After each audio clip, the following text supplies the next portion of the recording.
ಅತಿದೊಡ್ಡ ಆಡಂಬರದಲ್ಲೇ ನಡೆಯಿತು. ಭಾರತದ ಅತ್ಯಂತ ಶ್ರೀಮಂತ ವ್ಯಕ್ತಿ ಮುಖೇಶ್ ಅಂಬಾನಿ ಪುತ್ರ ಅನಂತ್ ಅಂಬಾನಿ ಹಾಗೆ ರಾಧಿಕಾ ಮರ್ಚೆಂಟ್ ಅವರ ವಿವಾಹ. ಬರೋಬ್ಬರಿ 7 ತಿಂಗಳು ದೀರ್ಘವಾಗಿ ನಡೆದ ಈ ವಿವಾಹೋತ್ಸವದಲ್ಲಿ ಪಾಲ್ಗೊಂಡವರು ಯಾರ್ಯಾರು, ಯಾವ ರೀತಿ ಈ ವಿವಾಹಕ್ಕೆ ಹಣವನ್ನು ಖರ್ಚು ಮಾಡಿದ್ರು ಅಂಬಾನಿ, ಖರ್ಚು ಮಾಡಿದ ಹಣವನ್ನು ಕೆಲವು ಗಂಟೆಯಲ್ಲಿ ಅಂಬಾನಿ ಹಿಂಪಡೆದದ್ದು ಹೇಗೆ ಮುಂತಾದ ಇಂಟ್ರೆಸ್ಟಿಂಗ್ ಆಗಿರುವ ವಿಷಯಗಳ ಬಗ್ಗೆ ಈ ವಿಡಿಯೋದಲ್ಲಿ ತಿಳಿದುಕೊಳ್ಳುವ. ನಮಸ್ಕಾರ, ಇದು ನನ್ನ ಕನ್ನಡಿಗ ಹೊಸದೊಂದು ವಿಡಿಯೋಗೆ ಎಲ್ರಿಗೂ ಸ್ವಾಗತ. ಇಂತಹ ಇಂಟ್ರೆಸ್ಟಿಂಗ್ ಆಗಿರುವ ಸುದ್ದಿಗಳಿಗಾಗಿ ನಮ್ಮ ಚಾನೆಲನ್ನು ಈಗಲೇ ಸಬ್ಸ್ಕ್ರೈಬ್ ಮಾಡಿ. ಭಾರತದ ಅತಿ ಶ್ರೀಮಂತ ವ್ಯಕ್ತಿ ಮುಖೇಶ್ ಅಂಬಾನಿ ನಿತಾ ಅಂಬಾನಿ ದಂಪತಿಯ ಕೊನೆಯ ಪುತ್ರ ಅನಂತ್ ಅಂಬಾನಿ ಅವರ ಮದುವೆ 5,000 ಕೋಟಿ ಎನ್ನುವ ದೊಡ್ಡ ಮೊತ್ತದಲ್ಲಿ ನಡೆದಿರುವ ವಿಷಯ ನಿಮಗೆಲ್ಲ ಗೊತ್ತಿರುವ ವಿಷಯವೇ ಹೌದು. ಅದು ಅಲ್ಲದೆ ಈ ಮದುವೆ ವಿಶ್ವದಲ್ಲಿ ಅತಿ ದೊಡ್ಡ ಮದುವೆ ಎನ್ನುವ ಖ್ಯಾತಿಯನ್ನು ಕೂಡ ಪಡೆದುಕೊಂಡಿದೆ. ಅತ್ತ WWE ಜಾನ್ಸಿನ ಹಿಡಿದು ಮಾರ್ಕ್ ಜುಕರ್ಬರ್ಗ್, ರಿಹಾನಾ ಸೇರಿದಂತೆ ದೊಡ್ಡ ವಿದೇಶಿ ತಾರೆಯರು ಕೂಡ ಈ ಮದುವೆಯಲ್ಲಿ ಪಾಲ್ಗೊಂಡಿದ್ದಾರೆ. ಹಾಗಾದರೆ ಈ ಮದುವೆ 7 ತಿಂಗಳ ಕಾಲ ನಡೆದದ್ದು ಹೇಗೆ ಎಂಬುದನ್ನು ಮುಂದಕ್ಕೆ ನೋಡುವುದಾದರೆ, ಆಕ್ಚುಲಿ ಅನಂತ್ ಅಂಬಾನಿ ಹಾಗೆ ರಾಧಿಕಾ ಮರ್ಚೆಂಟ್ ಮದುವೆ ಲವ್ ಮ್ಯಾರೇಜ್. 2017ರಲ್ಲಿ ಇಬ್ಬರು ಭೇಟಿಯಾಗಿ ಇಬ್ಬರು ಪರಸ್ಪರ ಒಪ್ಪಿಕೊಂಡು ಆ ಬಳಿಕ ಮನೆಯವರನ್ನು ಒಪ್ಪಿಸಿ 2023ರ ಡಿಸೆಂಬರ್ 29ಕ್ಕೆ ರಾಜಸ್ಥಾನದ ದೇವಾಲಯವೊಂದರಲ್ಲಿ ಕುಟುಂಬದವರ ಎದುರು ಪ್ರಪೋಸ್ ಮಾಡಿದ್ರು ಅನಂತ್ ಅಂಬಾನಿ. ಅಲ್ಲಿಂದ ಶುರುವಾದದ್ದು ಈ ಆಡಂಬರದ ವಿವಾಹ. ಆ ಬಳಿಕ 2024ರ ಜನವರಿ ತಿಂಗಳಿನಲ್ಲಿ ಎಂಗೇಜ್ಮೆಂಟ್ ಪಾರ್ಟಿ ನಡೆಯಿತು. ಅದಕ್ಕೆಲ್ಲ ಆಪ್ತ ವಲಯದ ಕುಟುಂಬಸ್ಥರು ಮಾತ್ರವೇ ಪಾಲ್ಗೊಂಡಿದ್ರು. ಜನವರಿ 18ಕ್ಕೆ ಮೆಹಂದಿ ಕಾರ್ಯ ಕೂಡ ನಡೆದಿತ್ತು. ಈ ಕಾರ್ಯಕ್ಕೆ ಬಾಲಿವುಡ್ ಖ್ಯಾತ ನಟಿ ದೀಪಿಕಾ ಪಡುಕೋಣೆ, ಐಶ್ವರ್ಯ ರೈ, ರಣವೀರ್ ಸಿಂಗ್ ಕೂಡ ಪಾಲ್ಗೊಂಡಿದ್ರು. ಆ ಬಳಿಕ ಮಾರ್ಚ್ ತಿಂಗಳಲ್ಲಿ ಗುಜರಾತ್ನ ಜಾಮ್ನಗರದಲ್ಲಿ ಅಂಬಾನಿಯವರ ದೊಡ್ಡ ರೆಸಾರ್ಟ್ನಲ್ಲಿ ಪ್ರೀ ವೆಡ್ಡಿಂಗ್ ಕೂಡ ನಡೆದಿತ್ತು. ಅತಿದೊಡ್ಡ ಶ್ರೀಮಂತರಲ್ಲಿ ಪ್ರಮುಖರಾಗಿದ್ದ ಮಾರ್ಕ್ ಜುಕರ್ಬರ್ಗ್, ಬಿಲ್ ಗೇಟ್ಸ್ ಸೇರಿದಂತೆ ದೊಡ್ಡ ವ್ಯಕ್ತಿಗಳು ಈ ಪ್ರೀ ವೆಡ್ಡಿಂಗ್ನಲ್ಲಿ ಪಾಲ್ಗೊಂಡಿದ್ರು. 1200ಕ್ಕಿಂತಲೂ ಅಧಿಕ ಗೆಸ್ಟ್ಗಳು ಈ ಪ್ರೀ ವೆಡ್ಡಿಂಗ್ನಲ್ಲಿ ಪಾಲ್ಗೊಂಡು ಆವತ್ತೇ ಭಾರತದಾದ್ಯಂತ ಸದ್ದನ್ನು ಮಾಡಿತ್ತು. 2,500 ಕೋಟಿಗಿಂತಲೂ ಅಧಿಕ ಹಣವನ್ನು ಆವತ್ತೇ ವಿನಿಯೋಗ ಮಾಡಲಾಗಿತ್ತು. 500ಕ್ಕಿಂತಲೂ ಅಧಿಕ ಡಿಶ್ಗಳು, ಜೊತೆಗೆ ಪಾಪ್ ಸಿಂಗರ್ ರಿಹಾನಾ ಕೂಡ ಬಂದಿದ್ರು. ರಿಹಾನಾ 74 ಕೋಟಿಯನ್ನು ಈ ಪ್ರೀ ವೆಡ್ಡಿಂಗ್ಗೆ ಪಾಲ್ಗೊಂಡು ಪರ್ಫಾರ್ಮೆನ್ಸ್ ನೀಡಲು ಮಾತ್ರವೇ ಪಡೆದುಕೊಂಡಿದ್ರು. ಆವತ್ತು ಗುಜರಾತ್ನ ಜಾಮ್ನಗರದ ಚಿಕ್ಕ ಏರ್ಪೋರ್ಟ್ ಅಂತೂ ಅಂತಾರಾಷ್ಟ್ರೀಯ ಏರ್ಪೋರ್ಟ್ ಎನ್ನುವ ಮೇಲ್ದರ್ಜೆಗೂ ಕೂಡ ಈ ಮದುವೆಯಿಂದಾಗಿ ಮಾತ್ರವೇ ಮೇಲ್ದರ್ಜೆಗೆ ಏರಿಸಲಾಗಿತ್ತು. ಪ್ರೀ ವೆಡ್ಡಿಂಗ್ ಮೂಲಕ ಚರ್ಚೆಗೆ ಗ್ರಾಸವಾಗಿದ್ದ ಅಂಬಾನಿ ಪುತ್ರನ ಮದುವೆ ಆ ಬಳಿಕ ಮುಂದೆ ನಡೆದಿದ್ದು ಮೇ ತಿಂಗಳಿನಲ್ಲಿ ಕ್ರೂಸ್ ಪಾರ್ಟಿ. ಹಡಗಿನಲ್ಲಿ 2 ದಿವಸಗಳ ಕಾಲ ದೀರ್ಘವಾದ ಪಾರ್ಟಿಯಾಗಿತ್ತು ಇದು. ಇಟಲಿಯ ಸಿಲಿಕಾನ್ ಸಿಟಿಯಿಂದ ಆರಂಭವಾದ ಈ ಕ್ರೂಸ್ ಪಾರ್ಟಿ ರೋಮ್ನಲ್ಲಿ ಅಂತ್ಯವಾಗಿತ್ತು. ಪ್ರೀ ವೆಡ್ಡಿಂಗ್ ಎಂಗೇಜ್ಮೆಂಟ್ ಪಾರ್ಟಿಯ ಹಲವಾರು ವಿಡಿಯೋಗಳು, ಫೋಟೋಗಳು ಬಂದಿದ್ರು ಕೂಡ ಈ ಕ್ರೂಸ್ ಪಾರ್ಟಿಯಲ್ಲಿನ ವಿಡಿಯೋ ಅಥವಾ ಫೋಟೋ ಹೊರಬಿಡದಂತೆ ಅಂಬಾನಿ ತೀರ್ಮಾನವನ್ನು ಕೈಗೊಂಡಿದ್ರು.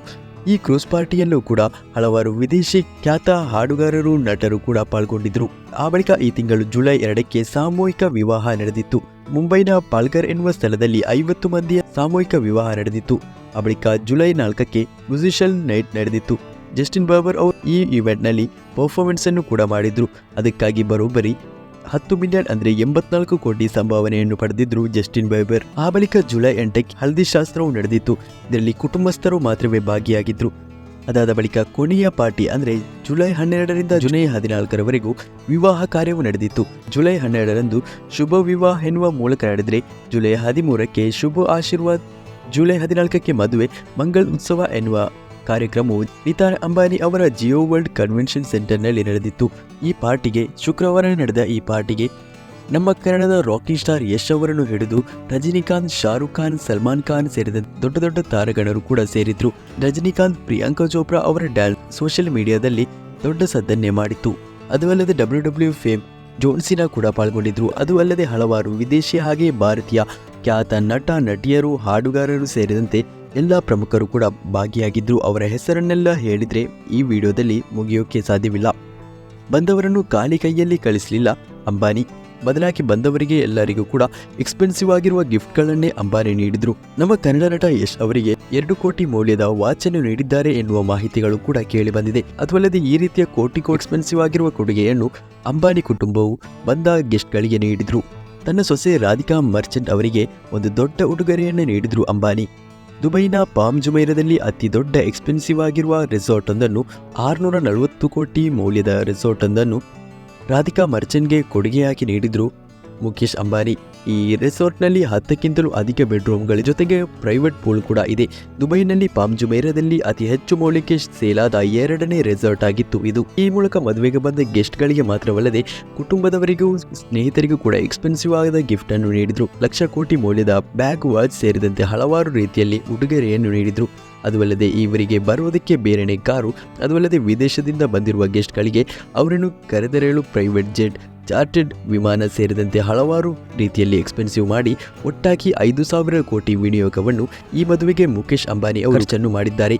ಆದರೆ ಅಂಬಾನಿ ಅವರಿಗೆ ಇದು ದೊಡ್ಡ ಮೊತ್ತವೇನಲ್ಲ.